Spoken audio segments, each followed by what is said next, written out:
لە تۆمارکراوەکانی ڕێکخراوی دەریای فەڕەنسی، کتێبی کوردایەتی و خامۆشیەکانی ئەزموونی فرەحیزبی لە نووسینی حاجی مەمۆ 2009. ئەم کتێبە لە 2258 لاپەڕەی قەبارە بچووکدایە لە خوێندنەوەی پێشڕەو. کارە هونەریەکان ڕووناک ڕەفیق.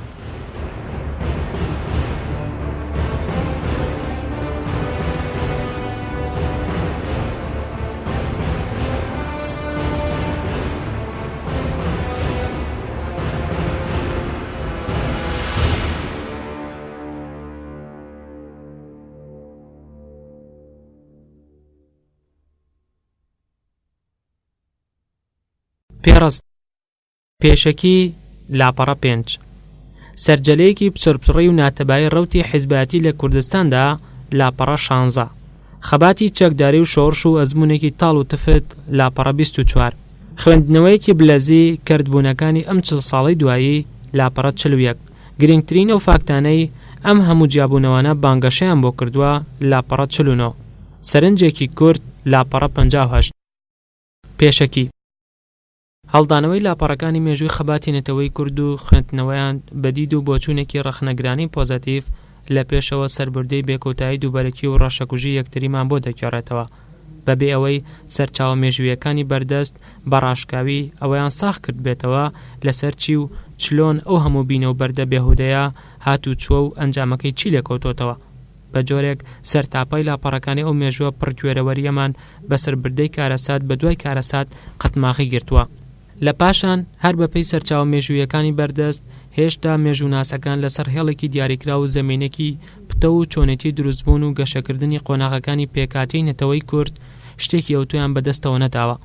ئەتۆ بڵێ کاروانی دیرۆکی کورد سەرچاوەکەی لە تەب و تۆزی تەمۆمژی بەرچاوی مێژوونوسانەوە لەنگەری گرت بێ، یاخود ئەوەی هەمانە زۆرتر مەزەندە و خەمڵین و پێداچوونەوەی ڕاگوزەرانەی کوردناسی و دۆستە دوور و هەتانەیارەکانی نەتەوەکەمانە. هەر بۆیش دەبێت ڕۆڵەکانی نەتەوەکەمان لێرە بەدواوە لە هەوڵی ئەوەدا بن کەش و هەوای مۆراڵی کۆنینەی بە خۆبەزلزانین و خوێندنەوەی بێ ناوڕۆکی ڕابردوو کۆتایی پێپێن و بۆ لەمەدووە بە چاو دیدێکی ڕەهەند ئامێز و داهێنەرانەی هاوچەرخ لە پێناوی هەڵاتنی ڕۆژگارێکی نوێی نووسینەوەی مێژووی کۆن و نوێمان هەنگاو هەڵگرین. بەو بەرژەوەندی نەتەوایەتی و نیشتیمانی نەتەوەکەمان بکەوینە بە خۆداچوونەوەیەکی بابەتیانە، واتە مێژوویەک بۆ خۆمان بکەینە ڕەشماڵی ڕیالیستی و لە ئەستوانەی هەنووکەی نەتەوەکەمان بێت و بیۆر و بەرچاوڕوونانە باز لە خەوش و خامۆشیەکانی بکەین تاوەکو هەر بە خۆمان و لە خۆمانەوە چارەسەری مژدەدەرانە بۆ دەردەکانمان بدۆزینەوە و کە لە بەرە گەورەکانی مێژوەکەمانی پێپڕ بکەینەوە.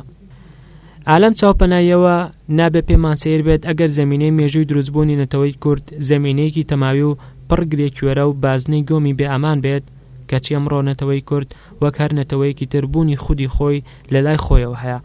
بەڵام نەتەوەیەکی بێدەوڵەت و بێ چوارچەوەی سیاسی و جوگرافی دامپیانەنراوە. هەر بۆیەش نەتەوەکەمان لە هەموو ڕۆژێک زیاتر پێویستی بەوە هەیە چاو بە مێژووی خۆی دابژێڕێتەوە. هەر جۆرە قەیران و خەوش و فەشەل و ناتەواویەک هەبووە و هەیە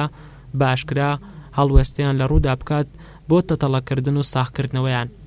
بە شێوەیەک بەبێ خۆلێ دزینەوە وانە و عیبرەتیان لێوەربگرین. بێگومان لە چوارچەوەی ئەو مێژووە تەماوی و پچڕی نەتەوەکەماندا بە درێژایی ڕۆژگار لایەنە پڕتروسکایی و گەشەکان و سەروەرێ شاردراوەکان هەمیشە بوونەتە قۆچی قوربانی نادروستی و دەست و پێسپێتی و خامۆشی و فاکتەری خۆیی. بۆیە هەر خوێندنەوەیەکی واقعی و ژیرانەی دوور لە هەڵبەستن و بەخۆدا هەڵگوتن و چەندبارە نەکردنەوەی لاساریەکان تاکە زامنی دەربازبوونانە لە ملشکاندن و دەردەسەری زیاتر کە هەتا ئێستاکەش درێژەی هەیە. ئیتر نابێ ئێمە لەوە بترسین کە باسی خامۆشیەکانی خۆمان بکەین. بە کورتی مێژووی نوێ لەسەر خوێندنەوەی گەندەڵیەکانی نەکبەتیەکانی ڕابردوومان و ڕۆشنگەری و سەروەریەکانی نەتەوەیمان ساخت دەکاتەوە. هەر بۆ نمونەش ئەوەندەی من پێی بزانم لە ڕووی جوگرافیەوە کوردستان هەرگیز سیمای سنووری وڵاتێکی ڕسمی بەخۆ نەدیتووە، واتە سنووری ناسناوی نێودەوڵەتی نەبووە. بگرە هەر لە بەرەبەیانی مێژووەوە ژێردەستە و پارچە پارچەی دەستەمۆی ئیمپراتۆریەت و دەوڵەتە داگیرکارە دەستکردەکانی دەوروبەر بوون و لەسەر هیچ نەخشەیەکی ڕسمی و ئاشکرای نەخشەی جیهان کوردستان سنوورێکی تەواوی بۆ تۆمار نەکراوە. بەڵکو بۆ یەکەم جارە لە مێژووی کۆن و نوێماندا دکتۆر عەبدوڵڵا غەفووری هەولێری کەوتۆتە هیممەتی دەستپێشکەری و لە کتێبی جوگرافیای کوردستاندا سنووری کوردستانی گوند بە گوند و ناوچە بە ناوچە تۆمار کردووە و وەک دۆکمنتێک بۆ بەرچاوی دۆست و دوژمن ساخی کردوتەوە. بەڵام ئەو هەوڵدان و تەقەلایە تاکوتەرانی پێشووتر زۆرتر لە بازنەی هەرێمی و ناوچەی ناو سنووری دەوڵەتی ئێران، عێراق، تورکیا، سووریا کراوە. ئەوجا ئاین ڕۆڵی ئاشکرا و فاکتەرێکی سەرەکی بووە لەو بارودۆخەی ئێستاکەی نەتەوەی کورد، نەک بەو مانایی کە فڵانە ئاین و مەسەب لەسەر دژایەتیکردنی بوونی نەتەوەی کورد بەرپا بوو بێت، بەڵکو ئاڵا هەڵگر و دەسەڵاتدار و دەروێش و موریدەکانی ئاینی لە کوردستاندا بە پێچەوانەی خەڵکی هەمان ڕێبازی ئاینی لە ناو نەتەوەکانی عەرەب و فارس و تورکدا ئەوەندەی بەتەنگ خودی ئاین و خۆ بە قوربانیکردنی بوونا هەرگیز بای تۆسقاڵێک ئاوڕیان لە خواست و ئەرکەنەتەوەیەکانی کوردبوونی خۆیان نەداوەتەوە. بگرە بە درێژایی مێژووی ڕابردوو نەتەوەی کورد و خاکی کوردستانیان کردوتە قوربانی و خزمەتی بە جێگەیاندنی یەکلایەنەی ئاینەوە، بەڵام نەتەوەکانی دەوروبەر بە ڕۆژی ڕووناک ئەو ئاینەیان کردوتە خەرمانی گەیشتنە لووتکەی دەوڵەت و کیانی نەتەوەیی. داهێنەرانە لە سێبەرێ واینەوە بۆ خۆیان دەوڵەت و سەروەری نەتەوەی خۆیان ساخ کردوتەوە. هەر بۆ نمونەش ئاینی ئیسلام کە لە پێشەوە لەلایەن نەتەوە و زمانێکی لایدە بە کوردەوە کوردستانی داگیر کردووە و نەتەوەی کوردی بە شمشێر و گرتن و کوشتن کردووە بە ئیسلام، هەتا زمانی کوردیشی بەڕەوا نەبینیوە بۆ بڵاوکردنەوەی ئەو ئاینە. بۆیە کاتیەوە هاتووە زانە و کوردە مسلمانە تێکۆشەرەکان دام بەو حەقیقەتەدا بنێن و بەدیدێکی خزمەتگوزار بە ئاین و خودی نەتەوەکەمان لە ئەدەبیاتی جیهانی ئیسلامی بڕوان و جێپێی خۆیان بۆ بەرژەوەندی نەتەوەیەتی لە بزافی ڕزگاری و سربەخۆی کورد بکەنەوە، چونکە کەسێک ناتوانێت بە کورد بڵێ خزمەتی بە ئیسلام نەکردووە و مێژووی عەرەب و تورک و فارس بە قەرزاری و لاوچاکیەکانی کوردە مسلمانەکان تەنراوە. بەڵام ئەو نەتەوانە و هەتا مسلمانەکانیشیان بۆ یەک جاریش لەسەر زوڵمکردن و چەوساندنەوەی دڕندانی ڕەشێمەکانی عێراق و تورکیا و ئێران و سووریا لەسەر میلەتی مسلمانی کوردیان هەڵنەداوەتێ. بگرات تاکە وەڵامی لاوچاکیەکانی نەتەوەی کورد سووتاندنی کوردستان و دزینی سەروەت و سامانەکەی بووە. هەروەک چۆن جیهانی دەوروبەری کوردستان لە ڕووی پێکاتی دەوڵەت و چوارچێوەی سیاسیەوە زۆرتر جیهانێکی دەستکرد و قۆستنەوەی فرسەتی مێژووە لەلایەن نەتەوەی عەرەب و تورک و فارسدا بە جۆرێک کللتوری داهێنان و خۆ دروستکردن سیمایەکی سروشتی بەخۆ نەگرتووە و ئەو نەتەوانە لە ئەنجامی گەشەکردنێکی ئابووری و خەباتێکی بێوچانی قۆناغی ڕزگاری دەوڵەت و حکوومەت و کیانی سیاسیان بەدەستی خۆیان دروست نەکردووە و زۆرتر سێبەری ساخبوونەوە و ڕێککەوتنەکانی نێوان هێزە کۆلۆنیالیستەکانی ڕۆژاوا هاتوونەتە دروستبوون و لەسەر پێوەستان و مانەوە بە جۆرێک ئەو واقعەتاڵە زۆر خراپتر بۆ نەتەوەی کورد گەڕاوەتەوە و داگیرکەرانی کوردستان لە خوت و خۆڕایی وڵاتێکی پڕ سەروەت و سامانە کەوتۆتە چنگ و لە داوێنی چاوچنۆکی و دەسەڵاتی بەردەستیان هەرگیز بە ئازادی و سربەخۆی نەتەوەی کورد ڕازی نەبوونە و نابن. بە جۆرێک ئەو کەش و هەوایە یەک بارودۆخی دەرونی و سایکۆلۆژی کردوتە میراتی ڕۆڵەکانی نەتەوەکەمان کە بۆ دەیان ساڵی دیکەش دەرونی کوزۆڵ و گیانی لاوازی مرۆڤی کورد هەر کاڵا بەقەت باڵایە و لە ئەنجامی ئەو شاڵاوە چەند سەرەیی هێز و دام و دەستگای ڕژێمەداگیرکەرەکانی کوردستان بۆ سەر ڕۆحی نەتەوەکەمان کە هەتاوەکو هەنووکەش لە قاوخێکی ئەجگار تەسک و دواکەوتوانە هەڵسوکەوت لەگەڵ نەتەوەی کورد دەکەن بە جۆرێک لە پێشی پێشەوە تا بۆیان بکرێت بە هیچ شێوەیەک کورد وەک نەتەوە و نەتەوەیەکی جیاواز ناخوێننەوە و هەرچی ڕق و قینەی ناو دڵ و دەرونیان هەیە بەسەر ڕۆڵەکانی کورددا دەیبارێنن. هەتا ڕادەی دەرونی مرۆڤی کوردیان بنکۆڵ کردووە کە تەنیا خاوەنی نەفسیەتێکی لەرزۆک و پڕشەرمکردن و باوەڕ بەخۆ نەکردن بێت، نەفسیەتێک لە بەرامبەر دوژمناندا داگیرکەرەکانی کوردستان لەسەر چۆکانەوە بەخشێ و لە ئەس خودی خۆشیەوە تا بڵێ لوتبەرست بەقەت باڵای شاخە کەشەکانی کوردستان ڕق و تاق بێت، چونکە هەتا ئێستاکەش کورد لەسەر خاکی خۆیدا لە زۆر شوێن هەر بە میوان و لایدە مامەڵەی لەگەڵ دەکرێ و وەک مرۆڤی پلە 2-3 دەخوێندرێتەوە و هەتا لە ڕەگەزنامە و پێناسەی ئاسایی هەوڵاتیبوونی ئەو وڵاتە بێبەش کراوە. بەپاڵ هەموو ئەوانەشدا هێشتا ڕۆڵەکانی کورد لە زۆربەی پارچەکانی کوردستاندا بۆی نییە بە زمانی زەکماکی خۆی بخوێنێ و مافی وەرگرتنی هەموو پلۆپایەکی ئەو دەوڵەتەی نییە ئەگەر ناسنامەی کەسایەتی نەتەوەی کوردبوونی خۆی بپارێزێ. مرۆڤی کورد هەر لە منداڵیەوە لە ڕووی پێداگۆکی و پەروەردە و خوێندنەوە بە بەرنامەیەکی یان ئێرانیزم یان تورانیزم عەرەبیزم مێشکی داخنرێ و هەست و نەستی نەتەوەی خۆی تیادا زیندە بە چاڵ کراوە و دەکرێت. لە ڕووی مەیدانی و بەرچاوەوەش ئێستاکە کوردستان وەک ئۆردوگایەکی سەربازی بە 1001 خاڵی کۆنتڕۆڵ و پشکنین و مۆڵگە و تەپکەی سەربازی تەنراوە و بە ناوی پاسەوانی سنوور و کۆنتڕۆڵکردنی باری ئاسایش سەرباز و جەندرمە و هێزی ئاسایش هەر هەموو لە نەتەوەی سەردەستە و حکومڕانی ناوچە کوردستانیەکانیان پێسپێردراوە. سەرجەلەیەکی پچڕپچڕی و نانتەبایی ڕەوتی حیزبایەتی لە کوردستاندا بزاف و ملەدان و ڕۆبەڕۆبوونەوەی عەشیرەتی بازانیەکان لەگەڵ دەسەڵات و داگیرکەرانی کوردستان هەر لە کۆتایی سیەکانەوە بە حکوومەتەکەی شێخ مەحموود لە ناوچەکانی سلێمانیشەوە کەم و زۆر یەکەم هەوێنی سەرهەڵدانی بیر و بۆچوونی کوردایەتیان لەگەڵ خۆ هەڵگرتووە و لە کوردستانی خواروودا پاشان دروستبوونی کۆمەڵەی ژێکاف و دامەزراندنی کۆماری مەهاباد و هاتنەکایی پارتی دیموکراتی کوردستان لە کوردستانی ڕۆژهەڵات دیسانەوە فاکتەرێکی دیکەی ئاشکرای کەوتنە سەرپێی بزوتنەوەی ئازادیخوازی خەڵکی کورد بووە لە ڕۆبەڕووی داگیرکەراندا.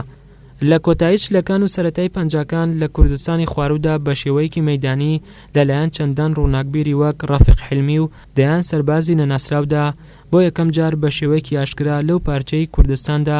بێگومان هەوڵدان و کاری لەوەچ گرنگتر هەبووە، بەڵام هەتاوەکو هەنووکە ڕووناکی وەک پێویست نەخراوەتە سەر بە تایبەت لە ناوچەکانی هەولێر و کەرکووکدا لەژێر دەواری ڕۆشنبیری و کلتوری و ئەدەبی و لاوانەوە یانە و کۆمەڵەی کوردان سەریان هەڵداوە کە لە مێژوودا بە کوانی و چەکەرەکردنی بیری کوردایەتی دەگەڕێتەوە. هاوزەمان فیودالیزم دەرەبەگایەتی ئاغایەتی لە کوردستاندا بە پشتیوانی ڕژێمی پاشایەتی حکومڕانی عێراق و پاشماوەکانی سەڵتەنەتی عوسمانیەکان لە تورکیا و سەفەویەت لە ئێراندا لە هەوڵی خۆیان بۆ قۆڕەخکردنی دەسەڵات درێخیان نەکردووە. لێرەدا من وای تێدەگەم و لای خۆم بۆم ساغ بۆتەوە هەر لەوێ گافدا هەڵبژاردەیەک بە چاولێکەری ئەزمونەکانی دەوروبەر و دوور لە داهێنانی خۆکرد و دەستپێشکەری بەرخواستەکانی نەتەوەی کورد بەڵکو لە پەراوێزی بزافی ئەوانی تورکیای مۆدێرن لەلایەک و بەرامبەر بوونەوە لەگەڵ دەستڕۆیشتنی ئاخا و دەرەبەگ و بەگە خۆمەڵایەکانی کوردەواری لەلایەکی دیکەوە ئەو هەڵبژاردەیە کەوتونەتە هەنگاو هەڵگرتنی چاولێکەرانە و کۆپیکردنی ئەزموونی حیزبایەتی کە هەر لە سەرەتاوە لە ناو هەناوی کووردا خۆڕسک و وەڵامدانەوەی هەست و نەستی پێشکەوتنی کۆمەڵایەتی و گەشەکردنی کۆمەڵ لەدایک نەبووە، بەڵکو ئەو دەستە خوێندەوار و ڕووناکبیرەی ئەوێ ڕۆژێ لە ڕێگای هێنانەکایی دەستکردانی بیرۆکەی حیزب هەوڵیان داوە ئەوانیش وەک نمایندەی خەڵکی خوێندەوار بۆ خۆیان لەسەر بەرماڵی دەسەڵاتدا چمکێک بەدەستەوە بگرن. دیارە و توخمە کەسایەتیانە تا ڕادەیەکی زۆر بەرژەوەندی و حەزی تایبەتی خۆیان بە پێ ڕۆژگار پیادە کردووە و کردویانەتە ناوەڕۆکی قاوغی ڕوخساری فراوانی کوردایەتی. بە جۆرێک سنووری کوردایەتیان تەسک کردوتەوە و کوردایەتی ساغڵەمیان وەک پەرژین بۆ بەڕێکردنی وێستە نێرگزیەکانیان بەکارهێناوە و لەم پێناوەدا دەیان و سەدان ڕۆڵەی بەهیمەت و هەڵکەوت و دڵسۆز و کاڵفامیان کردوتە سوتەمەنی و قەڵغانی مەبەستەکانیان و وەک ماشە بەکاریان هێناون لە بۆ جاردان و سازدانی ئاو و هەوایەکی سازگار بۆ ئەو جۆرە حیزبایەتیە دەستکردا سوودیان لەو خەڵکە وەرگرتووە. هەر لەو ڕوانگەیەوە یەکەم ڕاوکەری حیزبایەتی دانراوە و هەر لە سەرەتاوە هەوڵ نەدراوە ئەو چالاکیی لە یەک چوارچەوەی یەکگرتووی بەرڕەوتی بەرژەوەندیە بنەڕەتیەکانی نەتەوەی کورد تێر بکرێت. بەڵام سەرباری ئەو واقعانە هەموارەش هەوڵ و تەقەلای کەسانی دڵسۆز و سەربازی ون بە ئێمە ناشاردرێتەوە کە لەم پێناوەدا واتە لە پێناوی کورد و کوردستان سەری خۆشیان کردوتە قوربانی. هەم دیسانەوە نزمی ئاستی هۆشیاری نەتەوەکەمان و نزمی هەستی وڵاتپارێزی بە درێژای ڕەوتی مێژوو ئەو واقعەتاڵی کردوتە سەرپارە و کەسانی هەڵپاس و خۆڕاپێشکەر و ئۆپۆرتیۆنیست و میزاجی و مەکرۆ کەوتونەتە سەرەوە و لە بەڕێوەبردننی قوتابخانەی حیزبی کوردان ڕۆڵی ئاشکرایان بینیوە. مەسەلەکانی خەباتی کوردایەتیان بۆ ئەو ئاقارە بردووە کە زامنی بەرژەوەندیە تایبەتەکانی خۆیانی تێدا بێت.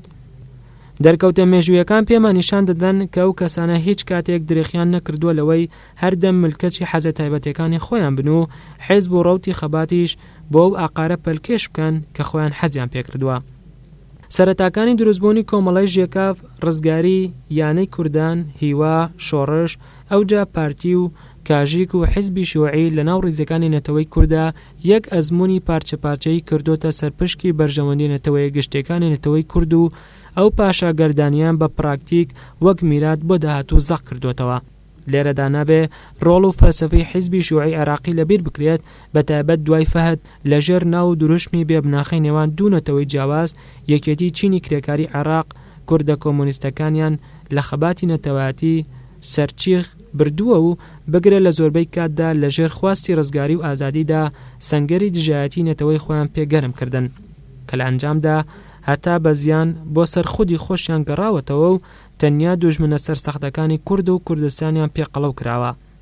ئیتر هەر کارێک بە سەرەتایەکی ئاڵۆز و شێوا و دەست پێ بکات دیارە ئەنجامێکی پڕ گەرە لاوژەی دەبێت و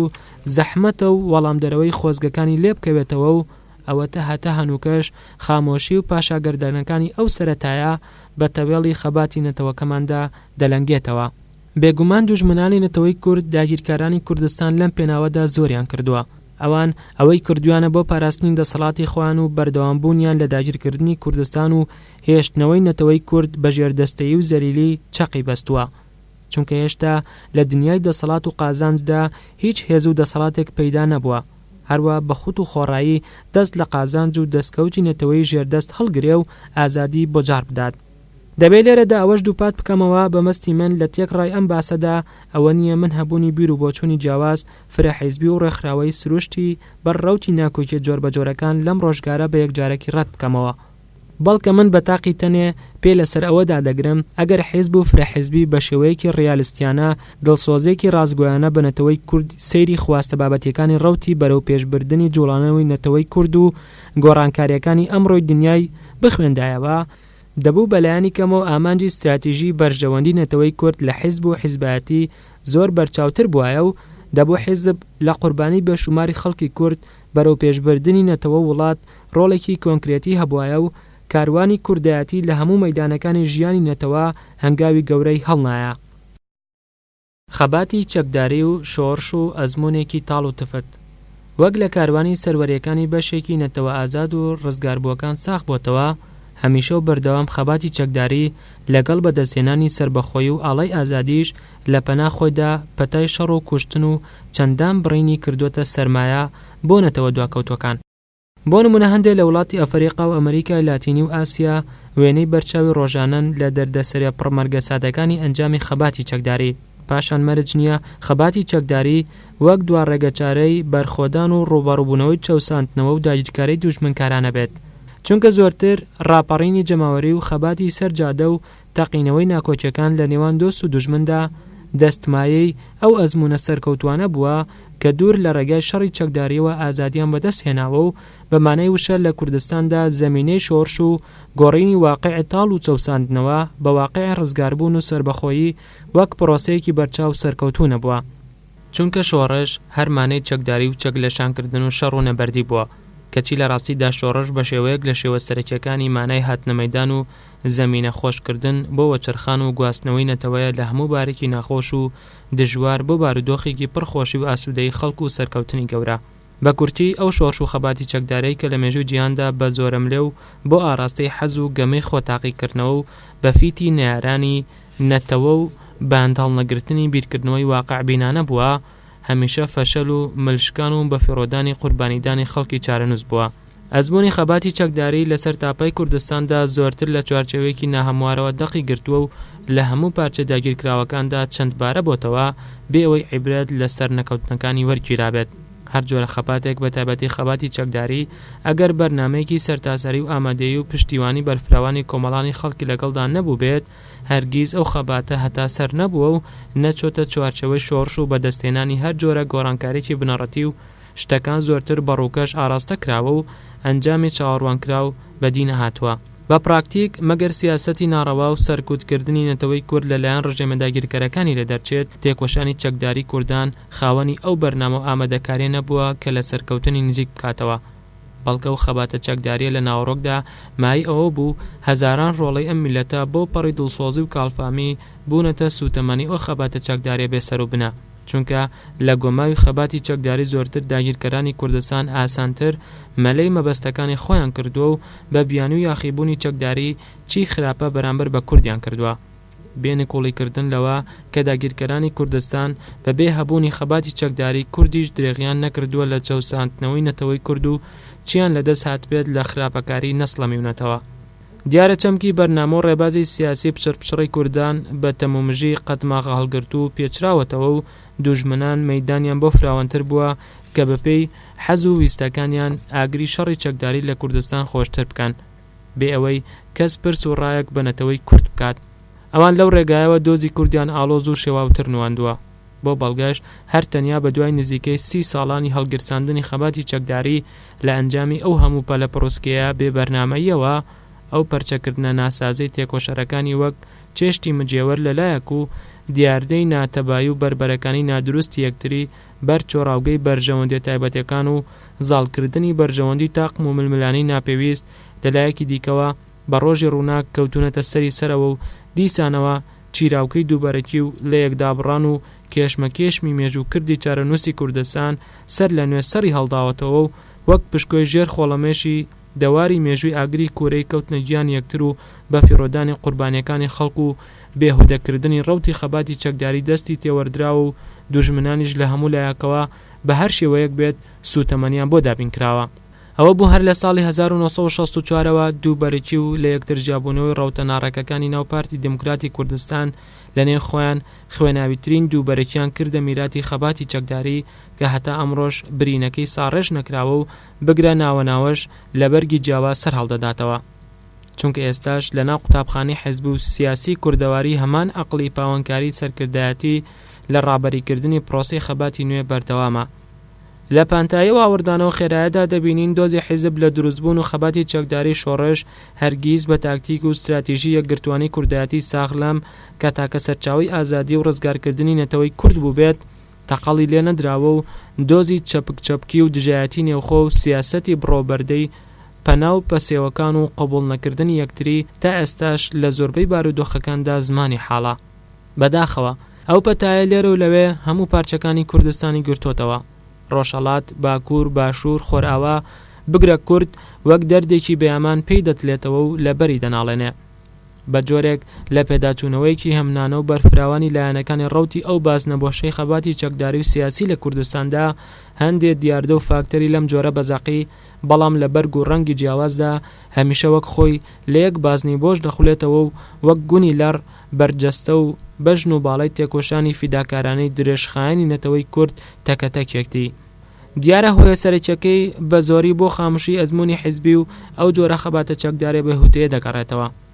بێگومان لێدوان و دەربڕینی بیر و بۆچوونەکان چ بۆ ڕابردوو سەبارەت بە ئایندەی کاروانی خەباتمان و هەڵگرتەکانی هێنانی بردنەوەی گرەوی سەرکەوتن بە تایبەت دەربارەی ئەو گرێکوێرانەی مەودایەکی درێژە دەردی دەست نیشانکراوی ژیانی نەتەوەی کووردا. مافی هەموو کوردێکە بگرە ئەرگێکی زۆر گرنگ و زەروریە کە بە زۆری ژڕبڕێ و کەسانە دەبێتەوە لەگەڵ ڕەوتی خەباتی نەتەوەکەیان هەژاون و ئەزمموونێکی ئێجگار زۆری پڕ ئێش و ئازاریان چەشتووە و هەڕەتی تەمەنی خۆیان لەم پێناوەدا کردوتە قوربانی. بەڵام ئەمڕۆکە بە هەر بیانوێک بێت کەنارگیر بوونە و بێدەنگبوونیان لەم هەلومەرجە هەنووکەیی نەتەوەکەمان پێدا تێدەپەڕێ بۆ هەموو لایەک بە زیان دەگەڕێتەوە و بۆ خۆشیان بە یەکجارەکی وەک چۆن دەست بە تاڵ ماونەتەوە و دەبنە بەردی بنگۆمێ. ئەو دەستە ڕووناکبیر و خوێندەوارەی کە دەستەی یەکەمی پێشەنگی کاری حیزبەتی بوونا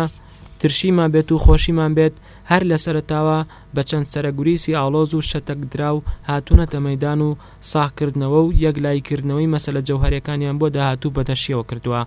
ئەو دەستەیە لە گۆڕەپانی خەباتی سیاسی نەتەوەی کووردا وەک قوتابخانەیەکی سیاسی ڕۆژ لە دوای ڕۆژ زۆرتر لە هەوڵی ئەوەدا بوونە و کەم تەرخەمیان نەکردووە لەوەی بۆ هەتایی خۆیان بکەنە میراتگەری بەڕێوەبەری ڕێبازی کوردایەتی. هەمیشە خۆیان بە خەمخۆر و بگرە بەرپرسی بێ ئەم لە ئەولای کورد خوێندوتەوە. هەر لە نوکی کارەوە هەتا دەگاتە بڕیارە چارەنووسازەکان بەدەست خۆیانەوە بووە و پرسە خەسوانیەکەشیان بە کۆمەڵانی خەڵک نەکردووە نەوەک بیرۆکەی ڕێفراندۆم پیادە بکەن، بەڵکو هەتا لە ناو دەستە و دایری حیزب بۆ ڕێکخراوەکانی خۆشیاندا گویان لە کەس نەگرتووە، بەڵکو هەموو کەس دەبێ دەست لەسەر سنگ بێت. لە کاتێک سەری زمان و بنی زمانیان هەر باسی دیموکراتیەت و ئازادیە. ئەوجا خوێندنەوەی کاروانی پڕکارە ساتاوی مێژووی خەباتی نەتەوەی کورد هەر لە حیزبەتی سیاست و مەسلەی پێشکەوتن و سەرکەوتنی نەتەوەی کورد هەتا دوایی بەڕاشکاوی ئەومان بۆ ساغ دەکاتەوە کە قوتابخانەی سیاست لە فۆرم و پراکتیکدا قوتابخانەیەکە ئێش و ئازارەکانی نەتەوەی کورد قوربانیە بێشومارەکان زۆر لەبیر دەکات و پراکتیک و هەنگاوەکانیان بۆ ئەوان و لە پێناوی خەڵک زۆر دوورە پەرێزە. بەڵکو ئەزمموی حیزب زۆرتر بەکاری تاکڕەوی و دەستکرد و بڕۆبەردە دەگوزەرێ. بۆی نەوەکانی ئێستا و داهاتوو هەرتەنیا لەگەڵ هەڵگرتەکان نەژین و وانە و عیبرەت لە ئەزمموی شێواوی ڕابردوو وەربگرن خۆیان خاوەنی داهێنان و کاری دەستپێشخەری و چەکەرەکردنی وزەی نوێ بن تاوکو لەو بازنەبۆشەی ڕابردوو دەربچن و بە لێکۆڵینەوە و دراساتی هەڵسەگێنەرانە پێداچوونەوەیکی ڕەخنەگرانە لاپەڕەکانی مێژوو شەنوکەو بکەن و مێژووی نوێی نەتەوەکەمان لەبەردا بنووسنەوە دەبێ تاو بدەنە هەڵەتەکان و کردنەوەی گرێکوێرەکانی خەباتی نەتەوەی کورد بە تایبەت لە مەیدانی ئەو حیزبایەتیە کلاسیکیە کە هەر بەڕووکەش ناوی حیزب بووە بۆی بگەینە مەسەلێکی زۆر گرنگ کەویش لە ناو حیزب و حیزبەکانی کورد هەرگیز سەقامگیری بیر و کردار نەبووە و حیزب خاوەنی هێڵێکی استراتیژی دیاریکراو چ لە بواری ئایدۆلۆژی چ لە مەیدانی پراکتیک نەبووە. من خۆم لەم بارەوە هەوڵدانێکی دیکەم هەیە هیوادارم لە فەرسەدێکدا بتوانم پاکنووسی بکەم و بیخەمە بەرچاوان ئەوجا تاکو ئەندامەکانی حیزب لەگەڵ شەپۆل و ڕەوتی ڕووبارەکان سەوڵی خۆیان لەداوە نەوەک داهێنەر و خۆڕاگر و سەقامگیر بوو بن ئەو پراکتیکە بۆ خواری خوارەوە ڕێزەکانی خەڵک ڕەنگی داوەتەوە و بۆ هەموو بوارێک و ڕۆژگارێک ڕەنگی خۆی ڕشتووە هەر بۆ نمونەش لەگەڵ دروستبوونی پارتی و حەشع و دواتر یەنگ کەسێ حیزبی خاوەن کاروانی دوور درێژن تام نزیکانەش بەهۆی تەمومژی و هێڵی سیاسی و ئایدۆلۆژی ساخکراوە و ناساقەمگیری پراکتیک هەتا ئێستاکەش خەرمانی ئینشقاق و جیابوونەوە و پارچە پارچە بوونە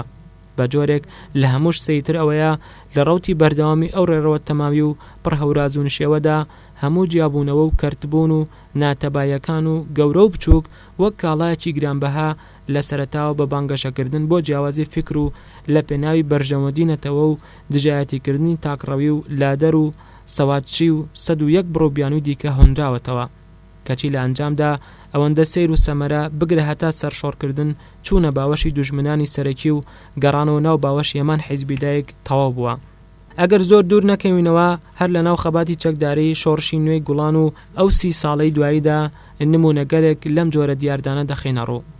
هەروەک کوردوتەنی ئاوێک لە سەرچاوەکەیەوە گەشت نەبێت دەبێت جۆگەلەکەیشی هەروە بەگەشی شۆڕ نەبنەوە بەڵام سەیرەکە لێرەدا ئەوەیە دەنگۆیم جۆرە هەڵپەرچیە بێهودەیە هەر بەردەوامە و کەسانێکی خاوەن ئەزمونێکی دوور و درێژان هەنووکەش دەرسیان وەرنەگرتووە ئێستاش لە هەوڵی ئەوەدان ئەو حیزبانە کردکرد بکەن و ماڵەکەشیان و دەوار و سێبەری سەرسەریان هەڵوەشێنەوە هەر لەبەرەوەی خۆیان بەتەنیا هەمزاغانین لە کاتێکدا پێداویستەکانی ئەم قۆناغی وەرچەرخانینەتەوە وڵاتی کوردستان لە هەموو ڕۆژگارێک زیاتر پێویستی بە حیزبی یەکگرتو و یەکێتی ڕیزەکانی نەتەوە و یەکپارچەیی هەیە تاوکو لاست ڕەوتی ڕووداوەکان دابین چونکە بە درێژایی مێژوو ڕابردویان لە دژی چاکسازی و گۆڕانکاری و قۆڵبوونەوە بوونە و زۆر درەنگ بەخۆدا هاتوونەتەوە و لەم دەرفەتەی ئێستادا هەر خۆجاکردنەوە و کردبوونێک بێهودێ و حیزب تێک و پێک دەدات لێرەدا نابێ پلانجێڕی و تەکەتولی بێبنج و بناوانی زەمان زەمینی خۆی بەسەر جەمقەد و باڵای مێژووی حیزب لەناو کووردا لەبیر بکەین و دیسانەوە یەکێک لەو سەرگوفکە سوتاوانەیە کە هەردەم لەگەڵ خۆیدا سەروەری حیزب و سەرکردایەتی کزۆڵ کردووە و گەورەترین زیانی بەنەتەوەی کورد گەیاندووە و ئەزمموی حیزبی گرمۆڵە کردووە چونکە تەنیا گونجاوترە لە دەمی کۆنگرە و کۆنفراس و کۆبوونەوە فراوانکان خەڵکانی خاوەن بیر و بۆچوونی جیاواز یاخود هەبوون و پێویستبوونی ڕیفۆرم و چاکسازی دێتەکایەوە و باشکرا لەسەر سەکۆی بەردەم نوێنەران باسی لەوە دەکرێت و چارەی بنەڕەتی بۆ دەدۆزرێتەوە نەوەک بەڕێگای پەنادیواران و لە سێبەری قۆستنەوەی دەسەڵات هەوڵی تەکەتول و پاشقول لە یەکگرتن بێت کە بەداخەوە ئەزمموی حیزب لە ناو نەتەوەی کورد پڕیەتی لەم جۆرە دیاردە دزێوانە و هەر لە ڕۆژە ناسک و دژوارەکانیش پیادە کراوە بۆ کۆسپ و تەگەرەنانەوە لە بەردەم ڕەوتی گۆڕانکارێت چارەنووسازەکان کە تیایدا نەتەوەی کورد تووشی گەورەترین زیان و ماڵکاولی بووە بێگومان گەمەکردن بە چارەنووسی حیزب واتە وازیکردن بە چارەنووسی نەتەوە بەتایبەت حیزبێک لە دەسەڵات و بەڕێوەبردن ڕۆڵی دیاریکرا و خاوەن مێژوویەکی پڕ ئەزمموی خۆشی و ناخۆشی بێت چونکە ناسەقامگیریەکان تاکەکان هەر لەو زەمین و زەمانەدا دیسانەوە دەبێتە بازگەیەک بۆ پاشاگەردانی و شەقەڵدان لە پرەنسیپە سوود بەخشەکان و جێگرتنەوەی ماستاوکردن و مشەخۆری دەبێتە سیمایەکی ئاشکرا و بۆ تێک ڕایدام و دەستگایەکی حیزب کە نەدەکات و لە ئەزمموی حیزبی کوردیدا هەمیشە خەڵکانێکی تێکۆشەر و دڵسۆز و خاوەن خەبات بوونەتە سوتەمەنی و ڕەنجیان لەلایەن خەڵکی بێتوانە و هیچ لە بارانەبووی فاشیل و ئۆپۆرتیۆنیستەوە قۆزراوەتەوە ئەوانەش لەو ئەزممونەدا حیزب بەو ئاقارەدا دەبن و بردویانە بای تۆسقاڵێک ئاوڕیان لە ڕەهەندەکان نەداوەتەوە دڵیان بە قوربانی کۆمەڵانی خەڵک نەسوتاوە و ناسووتێ. چونکە ئێستاکەش خەباتی نەتەوەی کورد و خاکی کوردستان وەک کێڵگەی تاقیکردنەوەی بەزم و ڕەزمی تاقمگەرەتی و حەز و ویستی میزاجی تاکە کەسی بەر ڕاوسەی حەزەکانی خۆیان دەبین و دەبێنەوەی نوێ وزە تازە پشکوتوەکان جەمسەرەکانی ئەو واقعە بخوێنەوە و خۆیانی لێ گوێن نەکەن و بە دووی کڵاوی بابردەڵە نەکەون. گرامشی فەیلسوف جوان نووسیوە کە دەڵێت کۆن لە گیانەڵادایە و نوێ لەدایک نابێ. لەو مەودایەدا مەودای نێوان کۆن و نوێ 1001 دەردی کوشندە سەر هەڵدەدەن کە تابڵەی ناقۆڵا و دژوارە. خوێندنەوەیەکی بلەزی کردبوونەکانی ئەم 40 ساڵانەی دوایی. لە ساڵی 1964دا پارتی دیموکراتی کوردستان یەکەم کردبوونی لێڕوودا لە نێوان مەکتەبی سیاسی و بەشێکی کۆمیتەی ناوەندی و هەندێک دەستگای حیزبی لەلایەک و مەلا مستەفا بارزانی و هەوادارانی لەلایەکی دیکەوە. سەرەتا باڵی مەکتەبی سیاسی چوون ئێران هەمەدان و دوایی گەڕانەوە کوردستانی عێراق و پاش نەگونجانیان لەگەڵ جەنابی مەلا مستەفای بارزانی سەنگەری حکوومەتی عێراقیان هەڵبژارد و دواتر بە دوای دەرچوونی بەیاننامە 11 ئازار سەر لە نوێن لەگەڵ بارزانی و شۆڕشی ئەیلول ئاشت بوونەوە و لاپەڕێکی نوێی یەکگرتنەوە ساز بوو. جیابوونەوەی قادەی مەرکەزی حەشاع لە حیزبی شیوعی لە ساڵی 1967 کە سەرەتا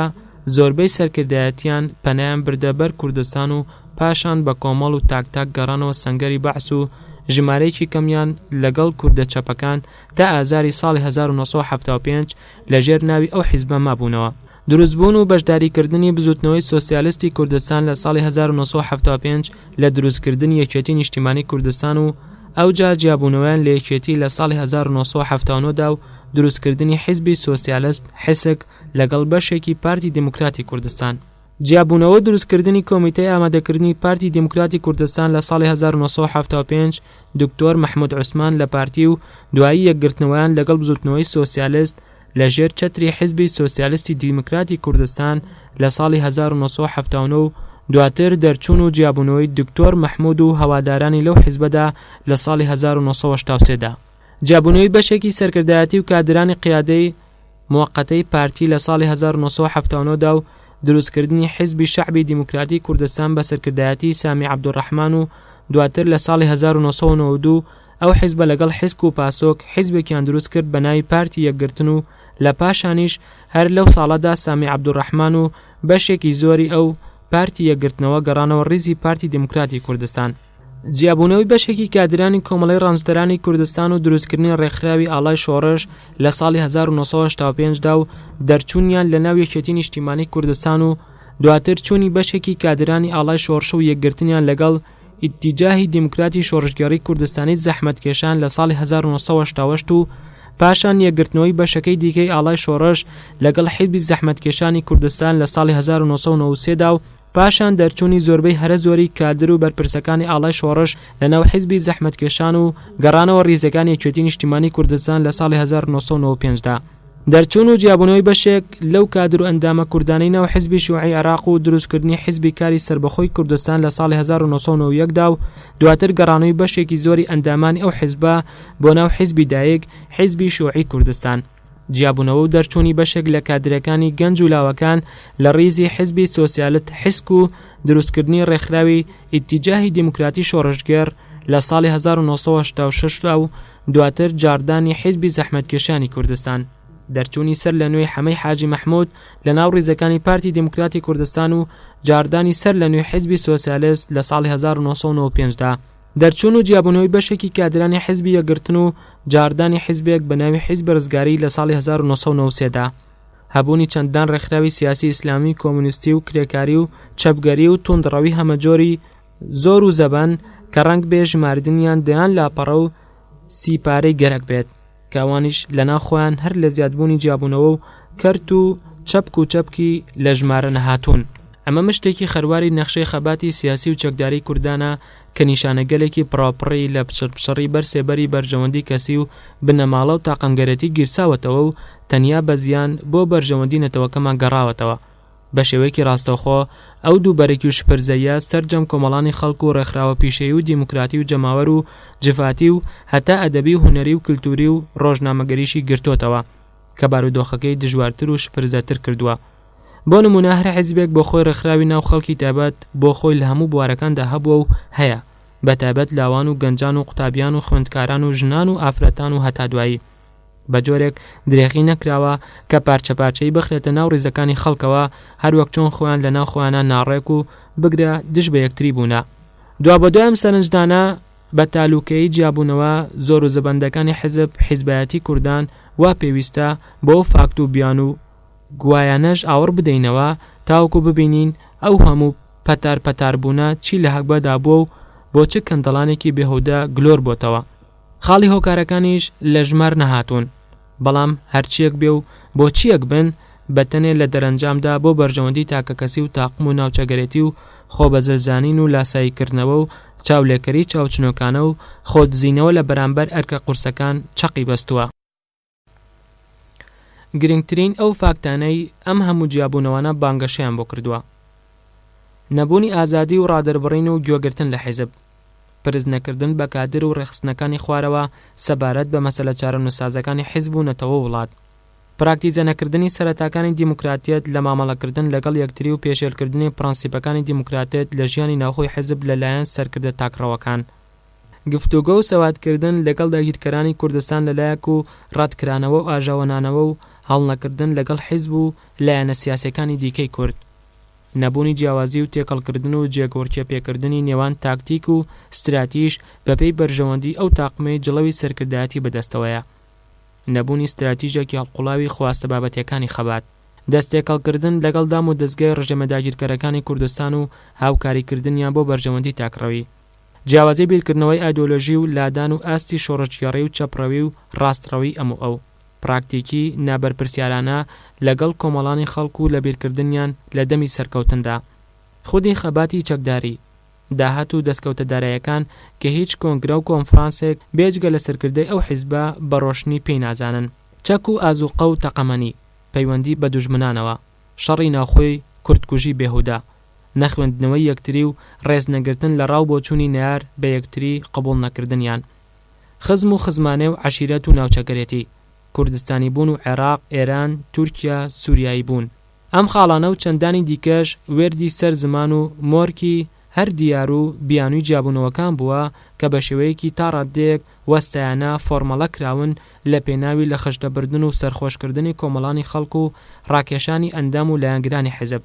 بە جۆرێک لەلایەن کەسانی سیاسەتمەدار کراونەتە فۆرم و سیمای گەیشتنە حەزە تایبەتیەکان بۆ لاساییکردنەوە و چاولێکەری کوێرانەی فڵانە سەرکردەی دەسەڵاتدار. لێرەدا نابێت ئەوەشمان لەبێت بچێت کە کاردانەوەی سیاسەتی حیزبی بەعسی فەرمانڕەوای عێراق کە لە سەرەتای هەفتاکانەوە کەوتبووە دروستکردن و سازدانی حیزب و تاقم و ڕێکخراوی کارتۆنی ئاشکرا و نهێنی بۆ چەواشەکردنی کۆمەڵانی خەڵک و لەباربردنی هەلومەرجەکانی خەباتی شۆڕشگەڕانی کورد بە تایبەتی بەشێک لەو کاردانەوەیە بە تەوێڵی دەسەڵاتی کورد لە کوردستانی خوار و باکوور و ڕۆژهەڵات و هەتا خۆرئاوای کوردستانەوە بەزەقی کە لە سێبەری حیزبە دەسەڵاتدارەکاندا دەیان حیزب و تاقمی کارتۆنی زەق بوونەتەوە کە سەرچاوەیەکی جەماوەری و فکری و مادیان نییە،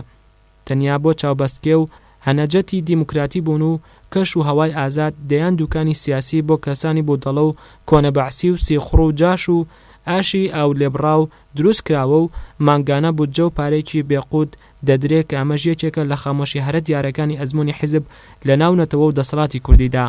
بە کورتی مەبەستی سەرەکی ئەم هەموو بەزم و ڕەزمی جیابوونەوە و کردبوونانە خۆی بەم سەرەدا و پەتانە گرێدراوە. نەبوونی سەقامگیری فکری و ڕۆشنبیری و مەبدایی لە بیر و مەزەندەی کەسانی حیزبی بەتایبەت کادر و سەرکردەکانی پێشەوە کە هەموو پەتپەتێکیان بۆ کاری حیزبی بۆ بەرژەوەندی خودی خۆیان بووە. لاوەزی بیر و هەستی وڵاتپارێزی و بگرە باوەڕ نەبوونە بە کورد و کوردستان، بەسەر چیغبردننی سەدان و هەزاران ڕۆڵی پاک و شۆڕژگەر و دڵسۆز بنەتەوە وڵات و سوکردنی کڕۆکی کاری حیزباتی و خەبات و سیاسەتکردن، خەنیکردنی دوژمنە سەرسەختەکانی نەتەوەی کورد لە یەک نەبوون و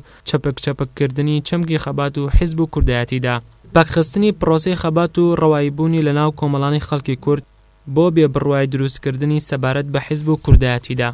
زەمینە خۆشکردنی چاکتر بۆ لەشکری چەواشە و مشەخۆری و خەڵکی ئۆپۆرچۆنیست و فرسەت تەڵەب و لەباربردنی شۆڕش و ڕاپەڕین و مشەخۆرکردنی خەڵک، پێشێلکردن و سوکایەتیکردن بە گیانی ئازادی و دیموکراتی و ئاوەژووکردنەوەی گوزارشتەکانیان، لە خشتەبرنی خەڵک و سەقەتکردنی ئەندام و ڕۆڵە دڵسۆزەکان لە مەیدانی تێکۆشان نمونەی نەبەزی و ئازایەتی و ڕەوشت بەرزی بوونا، دەستکاریکردن و سوکایەتیکردن بە گیانی شۆڕژگەڕی، دەستکاریکردنی هەندێک لە ڕەوشت و ئاکاری بەرزی کوردەواری و سەروەریەکانی خەبات هەر لە دەستپاکی و داوێنپاکیەوە بگرا تا دەگاتە وەفاداری بە خاک و نەتەوە و خۆشەویستی نێوان ژن و پیا و خودی پیرۆزیەکانی خێزان سازدان و تیژکردنەوەی سەر لە نوێی قەرسیلی ڕقەبەری نەیارانە و ئازاردانی یەکتری هەتا سەر ئێسقان و سڕینەوەی خۆشەویستی و ڕێزگرتنی یەکتری بە فیڕۆچواندنی فرسەتە مێژوویەکان بۆ دەستکەوتی تاک دۆڕاندن و بێهودەکردنی خوێنی شەهیدان و سەروەرەکانی نەتەوە و ئیهانەکردن بە خوێن و مناڵ و ژن و تێکڕای قوربانیەکان لێکدابڕاندنی ئەڵقە پەیوەستەکانی نێوان خەبات و پێداویستیەکانی لێکگرتووی و یەکڕێزی کۆمەڵانی خەڵک جێگۆرکە پێکردنی نێوان دۆست و دژمن بۆ قازانجی تاک و جاربەزەدانی گیانی نەتەوە سەر لێ شێواندن و ناچارکردنی دۆستەکانی نەتەوەی کورد لەسەر ئاستی هەموو دنیادا بۆ بایەخنەدان بە دۆزی کوردان باوەشکردنە هەموو جۆرە سەودایەک بۆ مسۆگەرکردنی لۆقمەی چەور و دەستکەوتی مشەخۆرانە خۆشکردن و سازدانی زەمینەی فاکتەرەکانی شەڕی ناوخۆی کورتکوژی لە فۆرم و بەرگی ڕازاوی دروستنانەدا ڕێزنەگرتن لە مافە ئاسایەکانی مرۆڤی کورد گەلەوە ڕەوتی ڕووداوەکانی جیهان زۆر خێرایە ئەگەر دەست و برد بەخۆ نەکەوین بەخۆکەوتنێکی بەرنامە ئامێزی ڕێزگرتن لە قواریبانیدانە بێشمارەکانی نەتەوە وڵات بۆ هێنانەکاوەی ئەزمونێکی کوردستانی ئاشکرای دوور لە مەزاتکاری و مزایدەکردن ئەزمونێکی یەکگرتووی خزمەتگوزار بە دۆزی هەنووکەی نەتەوە چونکە پێچەوانەکەی تەنیا ماڵوێرانی بۆ نەتەوەکەمان بە چاوە نابێت بەڵکو لە پێشەوە سەر و پۆتەڵاتی دەسەڵات و سیاسەتمەدار و سەرکردایەتی دەگرێتەوە ئەگەر نەتەوەی کورد لەم قۆناغەوە چرخانی پێدا تێدەپەڕێ هەوڵ نەدات بۆ ئەوەی لە دەمی گۆڕانکاریەکاندا کەسایەتی خۆی لە ناو ڕەوتی سیاسی نێودەوڵەتی و ناوچەی و عێراقدا یەکلایی بکاتەوە دواتر پەشیمانی دادی هیچ لایەک نادات چونکە بە دەرێژایی مێژوو ئێمە لەبەردەم نشوستیەکان هەمیشە پەشیمانی خۆمان دەرخستووە بەبێ عیبرەت وەرگرتن بێگومان ئەو عیبرەت وەرگرتنەش خۆ لەوە دەبینێتەوە کەواز لە چەمکی پارچە پارچەی زۆرتر بهێنین و دەرسوانەکانی ڕابردووی پڕ جۆرەوەری و خەوشەکانی درێژە پێنەدەین بە بیانی کاتی و حەزی شەخسی و بۆ میزاجی بەیانی و ئێوارە مامەڵە بە یەکڕێزی و یەکگرتووی ئەڵقەکانی حیزب و خەبات و کوردایەتی نەکەین ئەگەر خۆشمان تااقەتمان چوە و بەرگەی وەرکە قورسانە ناگرین شکور هەموو لایەک بە دەستکەوتی زۆر و گیرفانی گەرمەوە دەتوانین سەرفرازانە و ئارەزومەندانە مەیدان بۆنەوەی نوێی بازوو هێز خۆش بکەین و ئاسۆی سەرکەوتنی داهاتوو بۆنەوەکانمان دابڕێژین و تەقلیدی شۆڕشگەرانە و گیانی خۆنەویستانە بکەینە سەراپای تێکڕای ئاقار بەزاندنی هەوڵ و تەقلاسود بەخشەکان بۆ مێژوو سەروەرێکی داهێنەرانە بۆ نەتەوە وڵاتەکەمان بنووسینەوە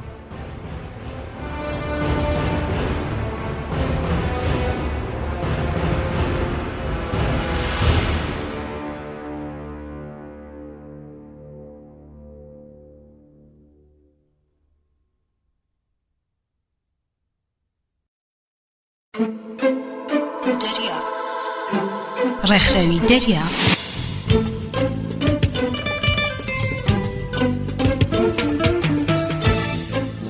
بۆ دەستەبەرکردنی زانیاری و ڕۆشنبیری بۆ کەم ئەندامان و دابڕەوان